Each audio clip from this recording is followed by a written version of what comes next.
పవన్ కళ్యాణ్ క్రిష్ జాగర్లమూడి కాంబినేషన్లో చారిత్రక నేపథ్యంలో ఒక సినిమా తెరకెక్కుతున్న సంగతి తెలిసిందే.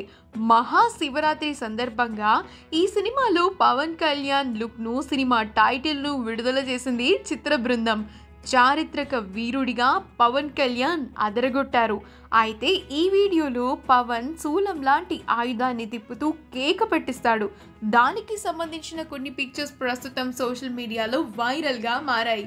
ఆ సీన్ కోసం పవన్ చేసిన రిహార్సల్కు చెందిన పిక్చర్స్ సోషల్ మీడియాలో వైరల్ అవుతున్నాయి.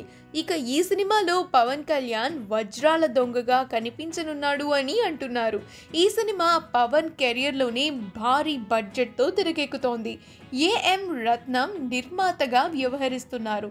కొంత షూటింగ్ కూడా జరుపుకున్న ఈ సినిమా లాక్డౌన్ కారణంగా వాయిదా పడింది. ఈ సినిమాలో పవన్ కళ్యాణ్ సరసన టాలీవుడ్ బ్యూటీ నిధి అగర్వాల్ నటిస్తోంది. ఈ వీడియో కనుక మీకు నచ్చినట్లయితే మీ అభిప్రాయాన్ని కమెంట్స్ ద్వారా మాకు తెలియజేయండి. మా ఛానల్ని సబ్స్క్రైబ్ చేయడం మర్చిపోకండి.